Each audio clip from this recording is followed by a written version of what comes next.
He poured the kettle on my belly. "Get out," Gregory said, his voice flat and cold. "My mistress hates seeing you pregnant." The water was still boiling. I could hear it sizzling against my skin before I felt the pain. I screamed. The sound that came out of me wasn't human. It was something primal, something torn from the deepest part of my body where my baby was growing. Before we continue, comment where you're watching from and subscribe to the channel. We'd love to see how far our stories are reaching. My hands flew to my stomach, trying to protect what was already burning. Gregory stood there holding the empty kettle, watching me writhe on the kitchen floor. His face showed nothing. No anger, no remorse, no satisfaction, just emptiness. "I told you to get rid of it," he said. "6 months ago, I told you. But you had to be stubborn. You had to keep it." The pain was spreading. I could feel the skin on my belly blistering, tightening, screaming. But beneath the agony, beneath the terror, I felt something else. My baby moved. A kick, strong and defiant, right where the water had hit. My daughter was alive. She was fighting. So would I. "Get out," Gregory repeated. "Before I do something worse." I crawled toward the back door. The linoleum was cool against my hands, a strange contrast to the fire on my stomach. Every movement sent waves of pain through my body, but I kept going, hand over hand, knee after knee, until I reached the door. Behind me, I heard Gregory's phone ring. He answered it with a laugh. "Yeah, it's done. She's leaving. No trouble at all. Just a little hot water to help her make the decision. Tiffany." He was talking to Tiffany Wells, his mistress, the woman who'd been sleeping in my bed while I worked late at the accounting firm. The woman who'd demanded I be removed from my own home. I pulled myself up using the door handle. The pain was making me dizzy, making spots dance in front of my eyes, but I could see my car in the driveway. 20 feet away. Just 20 feet. I made it somehow. I don't remember the walk, only the feeling of the car door handle under my fingers, the cool leather of the driver's seat against my burned skin.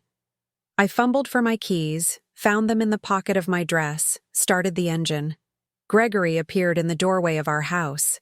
Our house, the one I'd paid for with my salary while he sold used cars and gambled away his commissions. He watched me back out of the driveway with that same empty expression. He thought I was broken. He thought he'd won.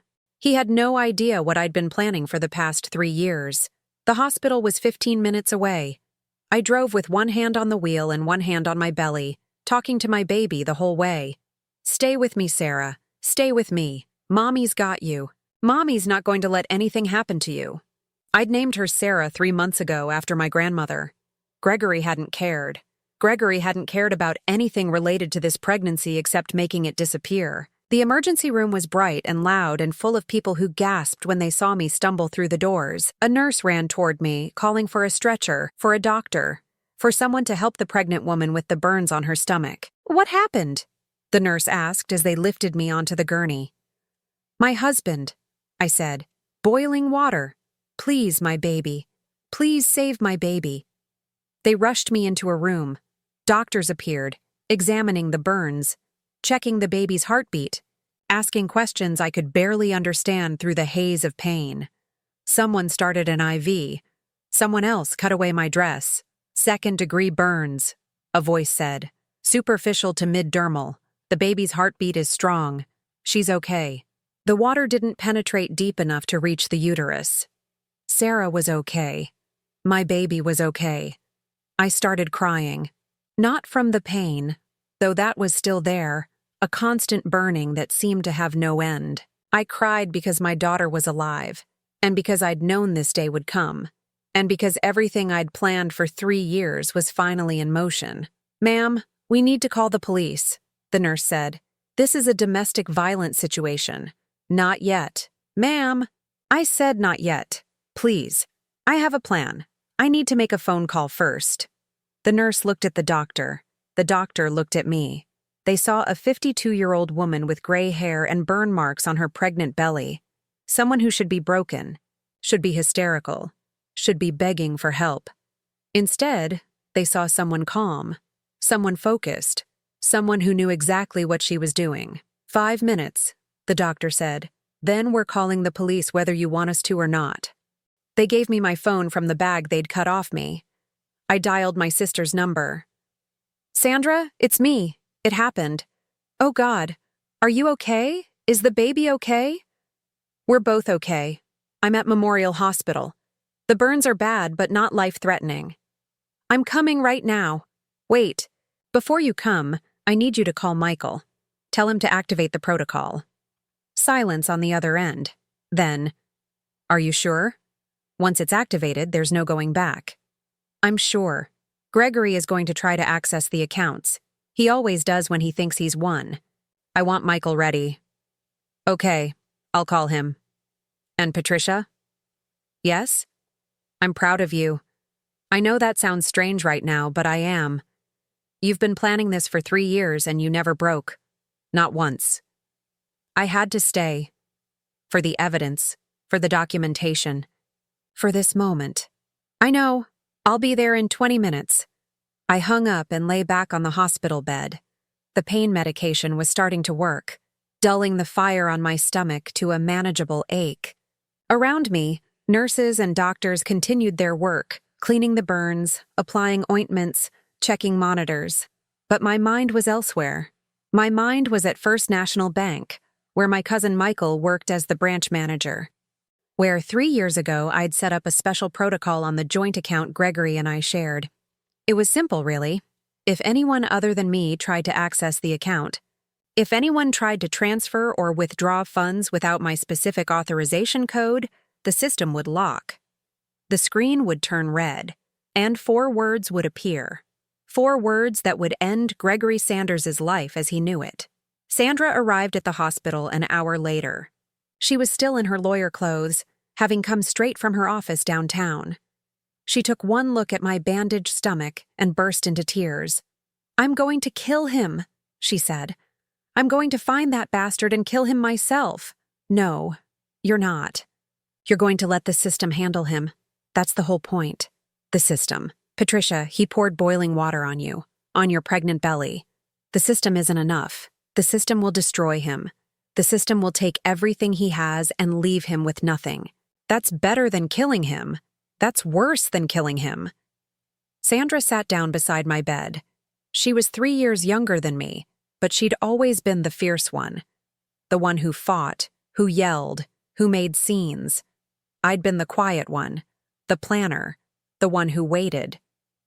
"Michael activated the protocol," she said. "It's live.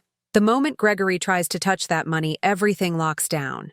"Good. Patricia, there's something else. The hospital is required to report domestic violence to the police. They're going to come ask questions." "Let them come. I'm ready." "Are you?" "Because once this starts, your whole marriage becomes public. Every fight, every bruise, every hospital visit you explained away as an accident. It all comes out." I looked at my sister. At this woman who'd watched me suffer for 12 years, who'd begged me to leave, who'd offered me her spare room 100 times. "I know," I said. "That's why I documented everything. Every black eye, every broken rib, every time he threw me against a wall. I have photos. I have medical records. I have recordings of his threats." "Recordings?" "The kitchen has a security camera. Gregory doesn't know about it. He thinks the system is broken. I've been recording for 2 years. Sandra stared at me. "You recorded him pouring the water on you." "I recorded everything, including what he said to Tiffany on the phone afterward." "Jesus, Patricia, you're not a victim. You're a prosecutor." "I'm both. I had to be both. If I'd just left, he would have found me. He would have hurt me worse. He would have taken everything and left me with nothing. This way, I take everything from him. I take his freedom, his money, his reputation. I take it all." The police arrived an hour later. 2 detectives, a man and a woman, both with notepads and sympathetic expressions. They asked me what happened. I told them. "Do you want to press charges?" the female detective asked. "Yes, and I have evidence." I showed them the recording from the kitchen camera. Gregory's calm face as he poured the boiling water, his empty voice as he told me to get out. his laugh as he talked to Tiffany on the phone. The detectives watched in silence. When it was over, the male detective looked at me with something like awe. "Ma'am, this is one of the clearest cases of domestic assault I've ever seen. We'll have a warrant for your husband's arrest within the hour." "Good, but don't arrest him yet." "Ma'am?" "Give it a week. He's going to try to access our joint bank account. He's going to try to take the money and run. When he does, the account will lock. The bank will call you. That's when you arrest him. You want us to wait. I want you to catch him red-handed. Assault and attempted theft.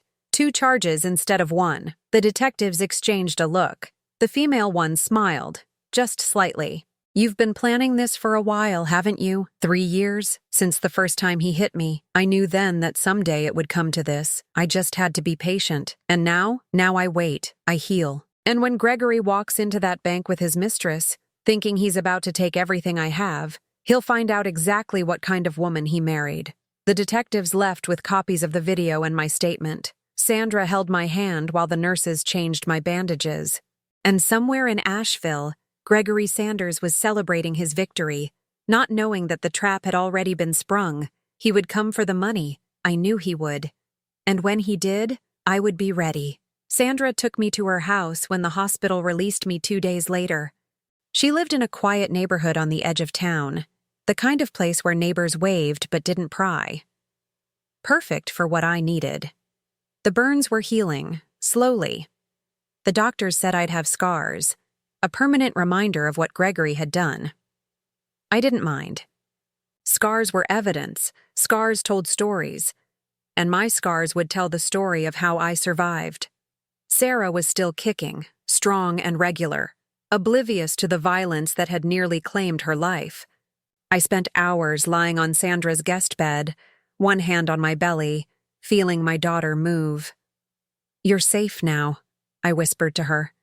"Daddy can't hurt us anymore." Except he could. He could still find me, still come for me, still finish what he'd started. That's why the plan had to work. That's why everything had to happen exactly as I'd designed it. The first 3 days were quiet. Gregory didn't call, didn't text, didn't try to find me. I knew what he was doing. He was waiting, making sure I wasn't coming back, making sure the coast was clear for Tiffany to move in. He'd always been predictable that way. Gregory thought he was clever, but he was really just selfish. Everything he did was about getting what he wanted in the easiest way possible. And right now, what he wanted was me gone, and Tiffany installed in my place. On the 4th day, Sandra came home with news. "Tiffany moved into the house yesterday. Your house. She's been posting pictures on Instagram." "Show me." Sandra handed over her phone. There was Tiffany Wells, 31 years old, bottle blonde hair and artificial smile, posing in my living room, in my kitchen, in my bedroom. The captions were nauseating. "Finally home with my man. When God closes a door, he opens a window. Blessed and grateful for new beginnings." I scrolled through the photos. Tiffany in my bathrobe. Tiffany using my coffee maker. Tiffany sitting in the chair where I'd read every night for 12 years. "Are you okay?" Sandra asked. "I'm fine. This is exactly what I expected." "How can you be so calm? She's living your life. She's living a lie. She thinks she's won. She thinks she's got the house, the man, the future. She doesn't know that none of it belongs to Gregory." "What do you mean?" I sat up carefully, mindful of the bandages on my stomach. "The house is in my name. I bought it before we got married, with money I inherited from Mom and Dad. Gregory has no legal claim to it. He's been living there for 12 years. As my husband. Not as an owner. The moment our divorce is final, he's out. And Tiffany with him." Sandra shook her head. "You've really thought of everything." I had 3 years to think. 3 years of hiding bruises and making excuses and pretending everything was fine. 3 years of documenting every time he hurt me, every threat he made, every dollar he stole. I know everything about Gregory Sanders, and I know exactly how to destroy him. On the 5th day, I got a call from Michael. "Patricia, he came in today." "Gregory?" "Him and the woman. They wanted to set up a new account, joint. I told them I'd need both parties present and proper identification. He got angry, but he agreed to come back tomorrow. Did he try to access the existing account? Not yet. He's being careful. He knows something's wrong, but he doesn't know what. He'll try soon. He can't help himself. He needs that money. How much is in there? $347,000. My entire retirement savings, my pension, everything I've earned in 30 years, and he thinks it's joint? He thinks he's entitled to half. He doesn't know I changed the account structure 6 months ago. He doesn't know anything. After I hung up, I went to Sandra's back porch and sat in the sunshine. The warmth felt good on my healing skin, a gentle contrast to the burning I'd felt a week ago. I thought about the first time Gregory hit me. It was 3 months after our wedding, a slap across the face because I'd forgotten to pick up his dry cleaning. I'd been so shocked I couldn't speak. I'd stood there touching my cheek, trying to understand what had just happened. "Don't look at me like that," he'd said. "You made me do it. If you'd just done what I asked, this wouldn't have happened." That was the pattern. Every time he hurt me, it was my fault. I was too slow, too stupid, too argumentative, too pregnant. I drove him to it. I made him do it. If only I were a better wife, he wouldn't have to teach me lessons. For the first year, I believed him. I tried to be better, tried to anticipate his needs, tried to be perfect. It didn't help. The abuse continued, escalated, became routine. By the second year, I knew the truth. Gregory wasn't teaching me anything. He was enjoying himself. He liked hurting me. He liked the power, the control, the fear in my eyes. That's when I started planning. I opened a separate bank account, one Gregory didn't know about. I started documenting the abuse, taking photos of my bruises, saving screenshots of his threatening texts. I installed the security camera in the kitchen, hidden in the smoke detector where he'd never think to look. And I waited. I waited for the right moment, the moment when Gregory would go too far and give me everything I needed to end him. The pregnancy changed the timeline. I was 51 when I found out. A miracle after years of trying and failing. Gregory had been furious. He'd never wanted children, had made that clear from the beginning, but I'd hoped the baby might change things. It didn't. It made things worse. Gregory's anger grew with my belly. His hits became harder. His threats became more explicit. "Get rid of it," he said over and over. "I don't want some screaming brat ruining my life." I refused. Sarah was my daughter, my miracle, my reason to finally break free. I couldn't give her up. I wouldn't. So Gregory tried to take her from me another way. Boiling water on my pregnant belly. "Get out. My mistress hates seeing you pregnant." He'd miscalculated. He thought the attack would make me comply, make me run, make me disappear quietly. Instead, it gave me everything I needed: video evidence of assault, medical documentation of injuries, a clear motive for everything that would happen next. On the 6th day, Sandra came to me with her laptop. "I've been doing some research on Tiffany Wells. What did you find?" "She's not who she says she is. The name is real, but the story she's been telling Gregory is fiction." "What story?" "She told him she was a widow, that her husband died in a car accident and left her nothing, that she needed someone to take care of her. And the truth? She's divorced. Her ex-husband is very much alive. He's also a lawyer who specialized in divorce cases. He left her with nothing because she cheated on him repeatedly." I smiled. "So, Tiffany is a serial homewrecker. There's more." "This isn't the first married man she's targeted. I found 2 others in the past 5 years, both wealthy, both older, both ended up divorced and broke. She's a con artist. A very good one, and right now she thinks she's hit the jackpot with Gregory. She doesn't know Gregory is broke." "He's broke?" "He's worse than broke. He has gambling debts. Over $200,000 owed to some very unpleasant people. The only thing keeping them away is my money, our joint account. The money he can't touch without triggering the lockdown." Sandra leaned back in her chair. "So, when Gregory tries to drain the account, he won't be able to. And when he can't pay his debts, the people he owes will come for him, and for Tiffany, and for the house. The house that's in my name, that I'm about to reclaim." Patricia, you're not just escaping. You're destroying him. I'm surviving. Everything else is just a bonus. That night, I couldn't sleep. I lay in Sandra's guest bed, feeling Sarah kick, thinking about what was coming. Gregory would go to the bank tomorrow. I was sure of it. A week was long enough for him to believe I was gone for good, long enough for him to get comfortable, long enough for his natural greed to override his caution. He would walk in with Tiffany on his arm, confident and smug. He would ask to access the joint account. He would try to transfer everything to the new account they'd set up together. And then the screen would turn red. And then Michael would turn the monitor so Gregory could see the message. And then everything Gregory Sanders had built on lies and violence would come crashing down around him. I placed my hand on my belly, on the scars that were forming over the burns. "One more day, Sarah," I whispered. "One more day, and we're free." The baby kicked in response. She understood. She was ready too. The 7th day began like any other. I woke up at Sandra's house, made myself tea, sat on the back porch watching the sun rise over the mountains. Asheville was beautiful in the morning, all golden light and misty valleys. By noon, I would know if 3 years of planning had paid off. Michael called at 9:30. "They're here. Gregory and the woman. They're in the lobby right now." "How does he look?" "Confident. Arrogant. He's wearing a suit I've never seen before. Must be trying to impress someone. He's trying to impress himself. He thinks he's won." The teller is directing them to my office. I told the staff to give them the VIP treatment. Make them feel special. "Good. Call me when it happens." "Patricia, are you sure about this?"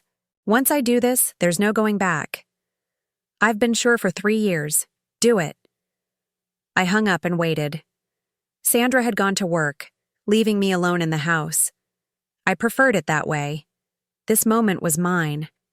I didn't want to share it with anyone. My phone sat on the table in front of me. I stared at it, willing it to ring. Somewhere in downtown Asheville, my husband was walking into a trap he didn't see coming. 45 minutes passed. An hour. The waiting was excruciating, but I'd learned patience.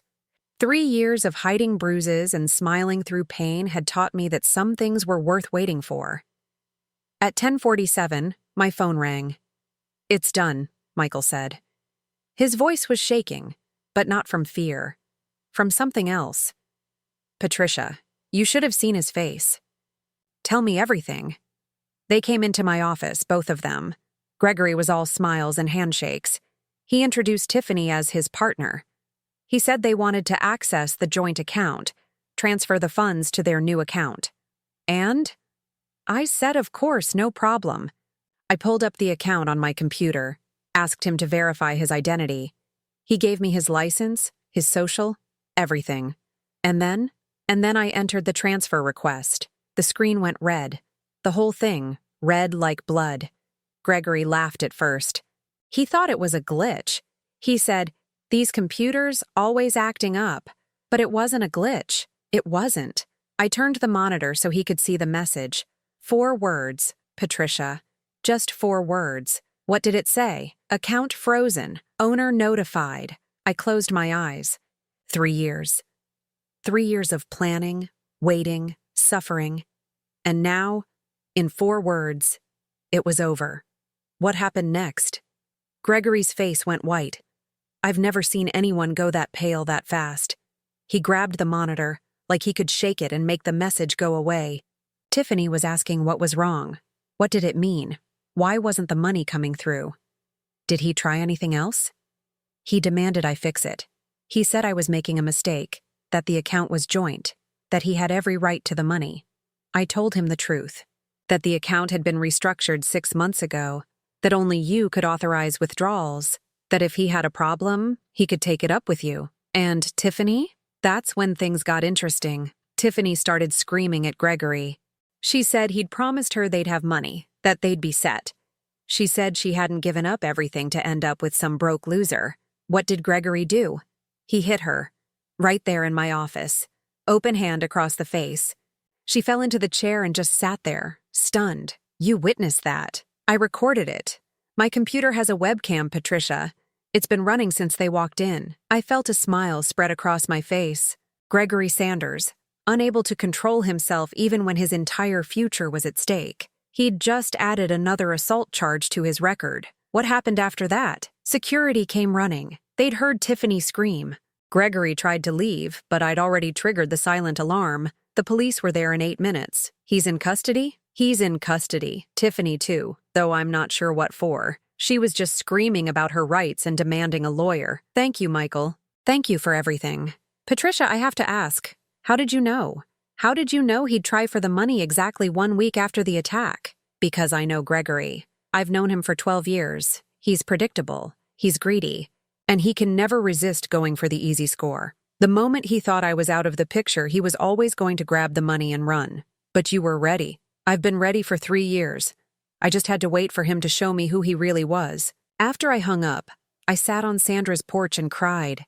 Not from sadness, not from relief. From something deeper, something I couldn't name. The release of pressure that had been building for over a decade. Gregory was in custody. The money was safe. Sarah was safe. I was safe. It was over. Sandra came home at lunch, having gotten my text.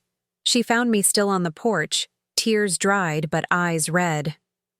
I heard from Michael, she said. Gregory hit Tiffany in the bank? In front of witnesses, on camera. He couldn't help himself. Some people never learn. Gregory never learns. That's his whole problem. He thinks the world exists to give him what he wants. He can't imagine anyone fighting back. You fought back. I planned back. There's a difference. Fighting is loud and messy and unpredictable. Planning is quiet and patient and thorough. Sandra sat down beside me. What happens now? Now the legal system takes over. The police have the video from the kitchen, the video from the bank, my medical records, my documented history of abuse. Gregory is going to prison. For how long? The assault charge for what he did to me could be 10 to 15 years, especially with the pregnancy as an aggravating factor. The assault on Tiffany adds more. And if the district attorney decides to pursue attempted murder for the boiling water, it could be 20 years. It could be more. Gregory will be an old man when he gets out, if he gets out at all. And Tiffany? Tiffany will realize she backed the wrong horse. She'll try to distance herself, claim she didn't know about the abuse, present herself as another victim. She might even succeed. That doesn't bother you? Tiffany isn't my problem. She's a symptom, not a cause. Gregory was abusing me long before she came along. He'll try to abuse whoever comes after her. The only way to stop him is to lock him away where he can't hurt anyone. That afternoon, Detective Morris called. She was the same detective who'd taken my statement at the hospital, the one who'd watched the kitchen video with something like awe. Mrs. Sanders, I wanted to let you know that your husband has been officially charged. Assault in the 1st degree for the attack on you. Assault in the 2nd degree for the attack on Ms. Wells. The DA is considering additional charges based on your documented history. Thank you for calling. I also wanted to tell you something off the record. In 20 years on this job, I've never seen a case put together like this. You documented everything. You anticipated everything. You gave us a case that's virtually airtight. I had a lot of time to prepare. Most victims don't prepare. Most victims just try to survive day to day. I was surviving. This was how I survived, by knowing that someday I'd have my chance. Well, you got it. Gregory Sanders isn't going to hurt anyone for a very long time.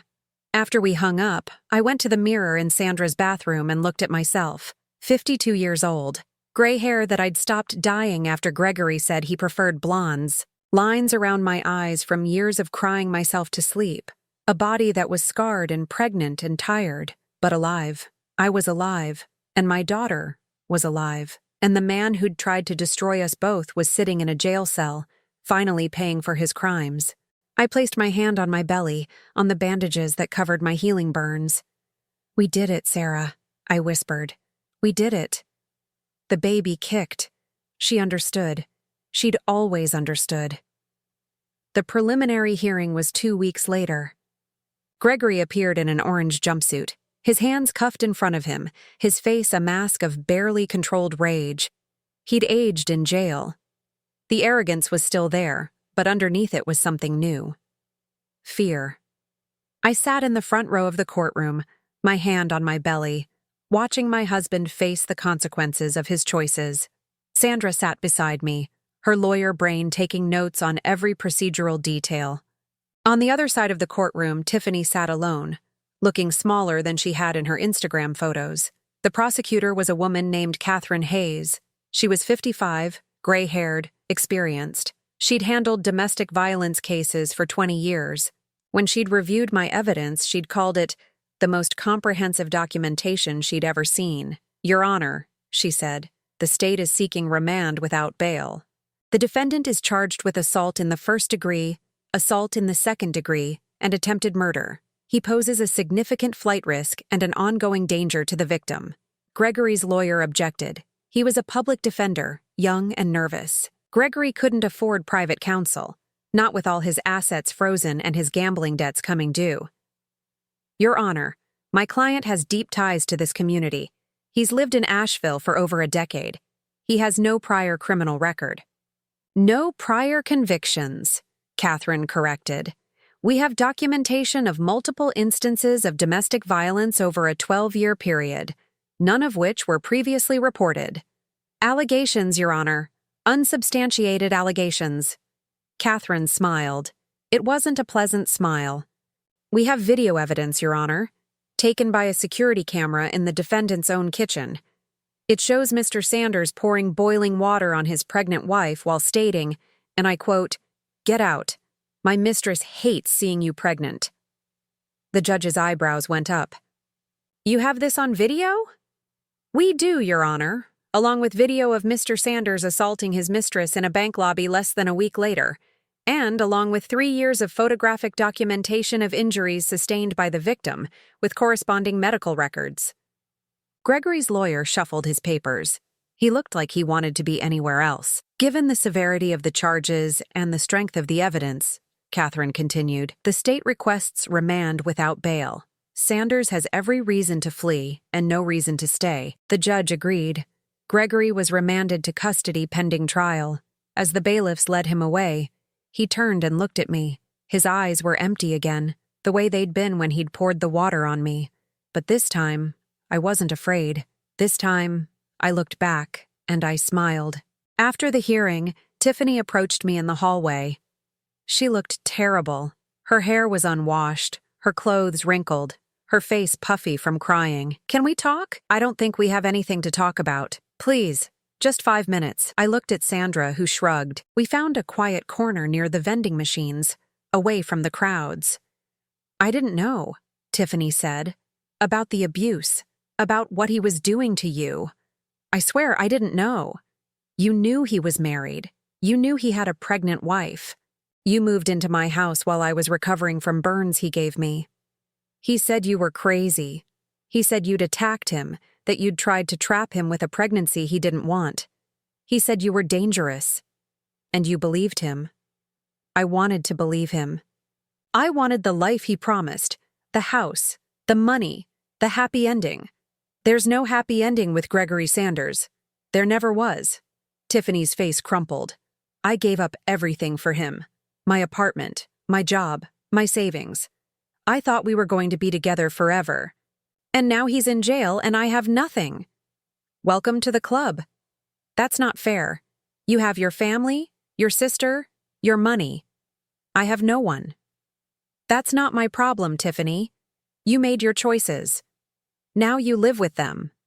I started to walk away. Tiffany grabbed my arm. "Wait, please. There's something you should know." I turned back. "What?" "Gregory was planning to kill you. Not just hurt you. Kill you." The words hung in the air. I felt my stomach tighten, felt Sarah kick in response to my sudden tension. "What do you mean?" "He talked about it, late at night, when he thought I was asleep. He'd mutter about how much easier things would be if you were gone. He said once the baby was out of the way, he'd have access to everything. The house, the money, your life insurance, my life insurance. He took out a policy on you. A big one. $1 million. He told me about it. He said once you had an accident, we'd be set for life. I felt cold. Not afraid, not anymore, just cold.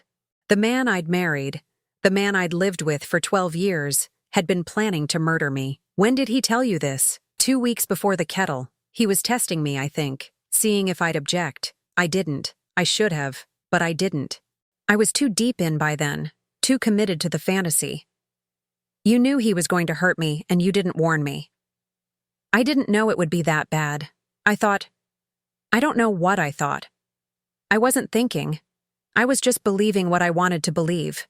You could have called the police. You could have told someone. I know, and I'll have to live with that for the rest of my life. I studied Tiffany's face. She was crying now, tears cutting through her smeared makeup. She wasn't a monster. She was just weak.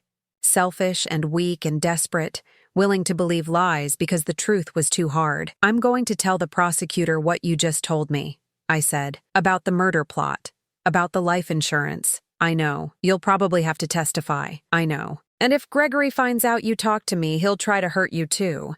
He already hit me once. He'd do it again in a heartbeat. But it doesn't matter. He's going to be in prison for a long time, and I'm going to start over somewhere he can't find me. I nodded slowly. Good luck, Tiffany. You too. And Patricia? I'm sorry for everything. I know that doesn't mean much, but I am. She walked away. I watched her go. This woman who had helped destroy my marriage, who had moved into my house, who had known my husband was planning to kill me and said nothing. I should have hated her. Part of me did. But a bigger part just felt tired of anger, tired of fear, tired of carrying the weight of Gregory's crimes on my shoulders. It was time to put it down. Catherine Hayes was in her office when I found her. I told her what Tiffany had said about the murder plot, the life insurance policy, the conversations late at night. This is significant, Catherine said. Premeditation, intent to commit murder for financial gain. It elevates everything. What does that mean for the case?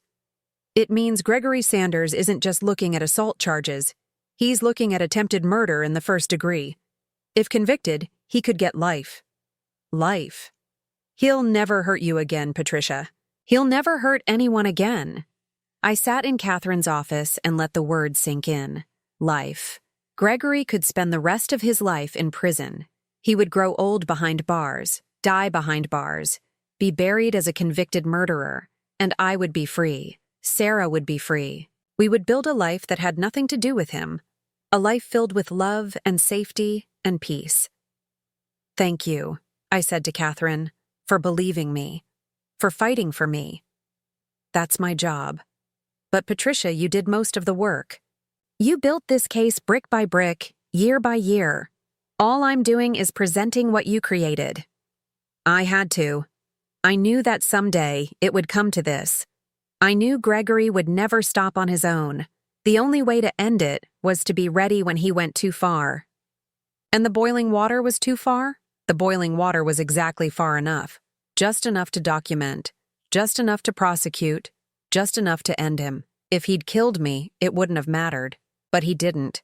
He left me alive, with evidence, with witnesses, with a story the world couldn't ignore. Catherine looked at me with something like respect. You're remarkable. I hope you know that. I'm a survivor, that's all. Remarkable is what comes after surviving. I left the courthouse with Sandra, my hand on my belly, my eyes on the future.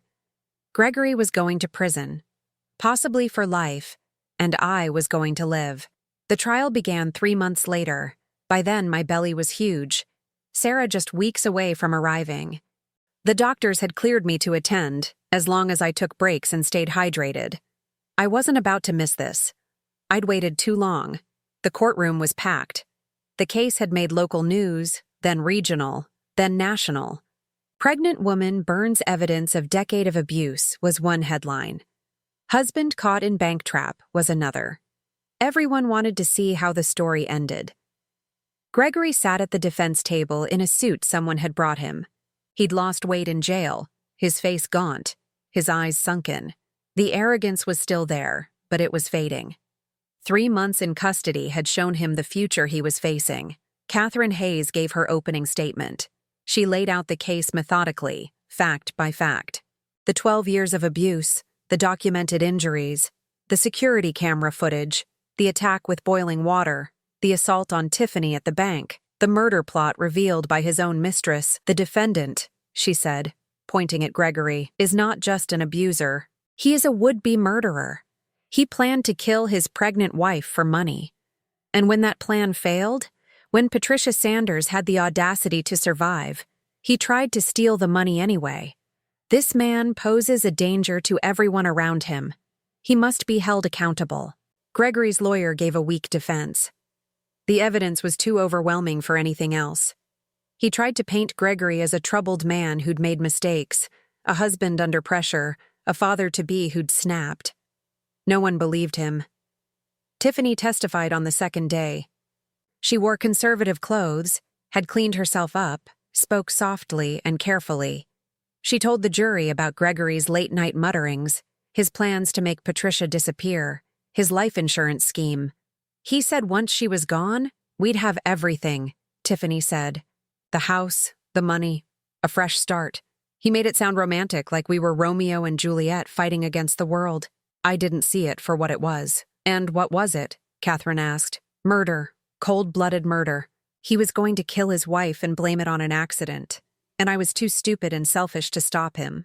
Gregory glared at Tiffany from the defense table. If looks could kill, she would have died on the witness stand. But looks couldn't kill. That was why Gregory was in custody, and Tiffany was testifying against him. On the third day, I took the stand. The courtroom went silent as I walked to the witness box. My belly led the way, impossible to ignore. The burns on my stomach were hidden under my maternity dress, but everyone knew they were there. Everyone had seen the photos. Catherine started with the beginning, our wedding, our early years, the first time Gregory hit me. I told the story I'd lived for 12 years, the story I'd documented in photos and medical records and private journals. I told them about the escalation, the threats, the nights I'd cried myself to sleep wondering if I'd wake up. When did you decide to start documenting the abuse? Catherine asked. 3 years ago. After he broke my rib and told me if I went to the hospital he'd kill me, I realized then that words weren't enough. I needed proof. I needed evidence that would stand up in court. And you installed a security camera in your kitchen? Yes, hidden in the smoke detector. Gregory never knew it was there. Why the kitchen? Because that's where he hit me the most. The kitchen was his territory. He'd come in demanding dinner, demanding beer, demanding whatever he wanted. And if I was too slow or the food wasn't right or I looked at him the wrong way, he'd lash out. Did you ever consider leaving? Every day. But I knew that if I left without proof, he'd find me. He'd hurt me worse. He'd take everything and leave me with nothing. I needed to build a case first. I needed to be ready. Were you ready on the day he poured the boiling water on you? I paused. This was the moment. This was everything. I was ready for something to happen.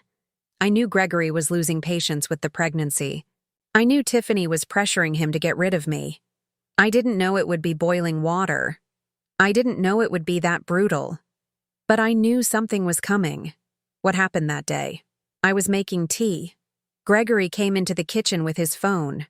He'd been texting Tiffany. He was angry, agitated. He grabbed the kettle from the stove. I thought he was going to throw it. Instead, he poured it directly on my stomach. I pulled up the hem of my dress, just enough to show the bandages. The jury gasped. Someone in the gallery started crying. He said, "Get out. My mistress hates seeing you pregnant." Then he stood there and watched me burn. "What did you do?" "I crawled out of the house. I got to my car. I drove to the hospital. And I called my sister and told her to activate the protocol." The protocol being the security measures on your bank account? Yes. I knew Gregory would try to take the money. I knew he'd go to the bank the moment he thought I was gone for good. So I'd set up a trap. If anyone tried to access the account without my authorization, the system would lock, and it would notify me. And that's exactly what happened. That's exactly what happened. 1 week after he burned me, Gregory walked into First National Bank with Tiffany and tried to drain the account. The screen turned red. The account froze. and 4 words appeared on the monitor. What were those 4 words? Account frozen. Owner notified. The jury looked at Gregory. He was staring at the table, unable to meet anyone's eyes. Mrs. Sanders, Catherine said, do you believe your husband intended to kill you? Yes. I believe the boiling water was just the first step. If that hadn't worked, he would have tried something else. And he would have kept trying until I was dead. Why do you believe that? Because Tiffany told me. Because of the life insurance policy. Because of everything I know about Gregory after 12 years of marriage. He doesn't give up. He doesn't accept failure. If I'd stayed, he would have found a way to finish what he started. But you didn't stay. I survived. I documented. I planned. And when the time came, I was ready. Catherine turned to the jury. No further questions. Gregory's lawyer cross-examined me, but it was perfunctory. What could he say? The evidence was overwhelming. The video showed everything. His own mistress had testified against him. The jury deliberated for 4 hours. When they came back, I was sitting in the front row with Sandra, my hand on my belly, waiting for the words I'd imagined for 3 years. We, the jury, find the defendant, Gregory Sanders, guilty of assault in the 1st degree, guilty of assault in the 2nd degree, guilty of attempted murder in the 1st degree. Gregory's head dropped. His lawyer put a hand on his shoulder, but Gregory shook it off. The judge scheduled sentencing for the following month. Gregory was remanded back to custody. As the bailiffs led him away, he turned and looked at me one last time. I met his eyes. I didn't smile. I didn't cry. I just looked at him, the man who had terrorized me for 12 years, and let him see what he'd created. A survivor. A mother. A woman who had endured everything he threw at her and emerged stronger. He looked away first. He always would. Outside the courthouse, Sandra hugged me while cameras flashed and reporters shouted questions. I didn't answer any of them. I didn't need to. The verdict spoke for itself. It's over, Sandra said. It's finally over. Not quite. Sentencing is next month, and the baby is coming before that. Sarah is going to be born knowing her father is in prison. Sarah is going to be born knowing she's safe. That's what matters. We walked to Sandra's car, pushing through the crowd. The sun was warm on my face, the air fresh and clean. I'd spent 3 years preparing for this moment, 3 years of patience and planning and pain, and now, finally, it was done. Gregory Sanders was going to prison for a very long time, and I was going to live. Sarah Elizabeth Sanders was born on a Tuesday morning, 3 weeks after the verdict. 7 pounds, 4 ounces, with a full head of dark hair and lungs that could wake the dead. She was perfect. The delivery was hard. At 52, my body wasn't designed for childbirth anymore. But I'd survived boiling water poured on my pregnant belly. I could survive anything. Sandra was in the delivery room with me, holding my hand, coaching me through the contractions. When Sarah finally emerged, screaming and red-faced, we both cried. She's beautiful, Sandra said. She looks just like you. She looks like herself. That's all that matters. The nurses cleaned her up and placed her on my chest. Sarah stopped crying immediately, calmed by the sound of my heartbeat, the warmth of my skin. I looked down at my daughter, at this tiny life I'd protected for 9 months, and felt something I hadn't felt in years. Hope. Hello, Sarah, I whispered. I'm your mama. I've been waiting for you.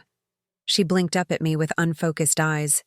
Her hand curled around my finger, impossibly small, impossibly strong. This was why I'd stayed.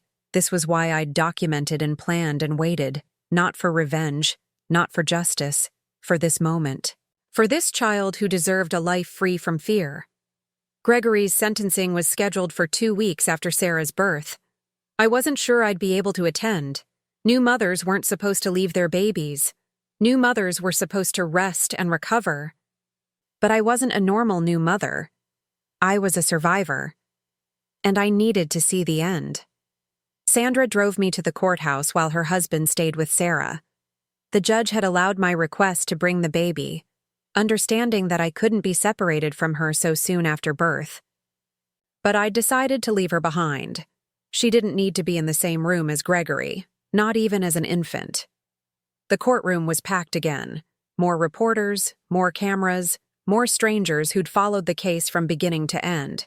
I took my seat in the front row, ignoring the whispers and stares. Gregory was brought in looking worse than ever.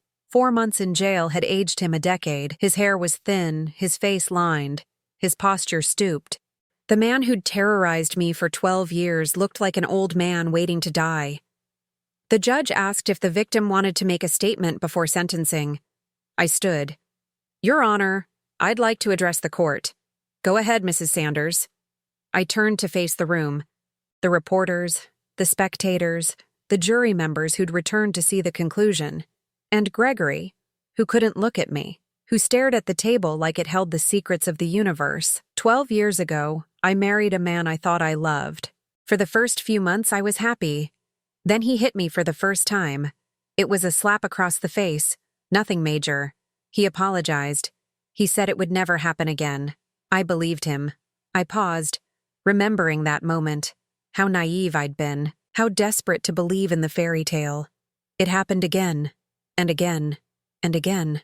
Over 12 years, Gregory Sanders hit me, kicked me, threw me against walls, broke my bones. He told me I was worthless, stupid, ugly. He told me no one would ever love me. He told me if I left, he'd find me and kill me. Gregory's lawyer shifted in his seat. Gregory continued to stare at the table. 3 years ago, after he broke my rib and threatened to kill me if I went to the hospital, I made a decision. I was going to survive. I was going to document everything. And when the time came, I was going to make sure Gregory Sanders could never hurt anyone again. I installed a hidden camera in my kitchen. I took photos of every bruise, every cut, every black eye. I kept records of every threat, every abuse, every moment of terror. I built a case, piece by piece, day by day, waiting for the moment when I could use it. That moment came when Gregory poured boiling water on my pregnant belly. He wanted to hurt my baby. He wanted to make me lose the child I'd prayed for and worked for and loved more than life itself. Instead, he gave me everything I needed to end him. I looked at Gregory. He finally met my eyes, and I saw nothing there. No remorse, no regret, just emptiness. Your Honor, I don't hate Gregory Sanders. Hatred requires energy, and I've spent all my energy on surviving. What I feel for him is pity. He's a small, weak, broken man who could only feel powerful by hurting someone who loved him. He took 12 years of my life. He almost took my daughter, but in the end, all he really did was prove who he was. I'm asking this court to ensure that Gregory Sanders never has the opportunity to hurt anyone again. Not me, not our daughter, not whatever unfortunate woman he might target next. He's proven beyond any doubt that he's dangerous. Let the sentence reflect that. I sat down. Sandra squeezed my hand. The courtroom was silent. The judge thanked me for my statement. Then she turned to Gregory and asked if he had anything to say before sentencing. His lawyer whispered something. Gregory shook his head. "Very well," the judge said. "Gregory Sanders, you have been convicted of assault in the 1st degree, assault in the 2nd degree, and attempted murder in the 1st degree. These are serious crimes, made more serious by the fact that your victim was your pregnant wife, and by the premeditated nature of your actions. The evidence presented at trial showed a pattern of abuse spanning more than a decade. It showed a man who viewed his wife as property, to be controlled and punished at will. It showed a man who was willing to kill for money, and who would have done so if not stopped. I have considered all factors in this case: the severity of the crimes, the impact on the victim, the defendant's lack of remorse, and I have reached a decision." The courtroom held its breath. "Gregory Sanders, I sentence you to 25 years to life in state prison, with the possibility of parole after 25 years. You will receive credit for time served. You are hereby remanded to the custody of the Department of Corrections. 25 to life. Gregory would be at least 79 years old before he could even apply for parole. He would die in prison." The bailiffs came to take him away. Gregory stood slowly, like a man in a dream. At the last moment, he turned to look at me. "You ruined my life," he said. "No, Gregory, you ruined your own life. I just made sure you couldn't ruin anyone else's." They let him out. The courtroom erupted in noise, reporters shouting questions, spectators applauding. Sandra hugging me and crying. But I didn't hear any of it. All I could think about was Sarah, my daughter, my miracle, the child I'd protected with my body, my planning, my years of patience. She would never know Gregory. She would never feel his fists or hear his threats. She would grow up in a home filled with love, not fear. That was my victory. That was my revenge. Not the prison sentence, not the courtroom drama. Just Sarah, safe and sound, waiting for me to come home. I left the courthouse and drove to Sandra's house. Sarah was in her bassinet, sleeping peacefully, her tiny chest rising and falling with each breath. I picked her up and held her close. She stirred, yawned, settled back against my shoulder. "It's over, baby girl," I whispered. "It's all over. We're safe now." And for the first time in 12 years, I believed it. 6 months later, I moved into a new house, a small place on the edge of town, with a garden where Sarah could play and a kitchen that held no nightmares. I painted the walls bright colors and filled the rooms with light. The money from the bank account was mine now, all $347,000 of it. Gregory's attempt to steal it had failed, and the courts had awarded me everything in the divorce. I used some of it for the new house, some for Sarah's college fund, some for the therapy I was finally getting. Sandra visited every week. Michael called regularly to check in. Detective Morris stopped by occasionally just to see how we were doing. And Sarah grew. 6 months old now, with dark hair and bright eyes and a laugh that could light up any room. She had no idea what her father had done. She would learn someday, when she was old enough to understand, but for now, all she knew was love. I sat on my new porch in the evenings, watching the sunset, holding my daughter. The scars on my belly had faded to pale marks, barely visible under my shirt. The scars on my mind were healing too, slowly, with time and help. I was 53 years old. I was a mother. I was a survivor. And I was finally, truly, free. Gregory Sanders would spend the next 25 years in prison, thinking about what he'd done. I would spend those same years living the life he'd tried to take from me, raising my daughter, building a future, finding peace. That was the real revenge. Not the trial, not the sentence. Just living, just being happy. Just proving that he hadn't broken me, hadn't destroyed me, hadn't won. I looked down at Sarah, sleeping in my arms, and smiled. "We made it, baby girl," I whispered. "We made it." The sun set over the mountains, painting the sky in colors I'd never noticed before. Beautiful colors, free colors, the colors of a new beginning.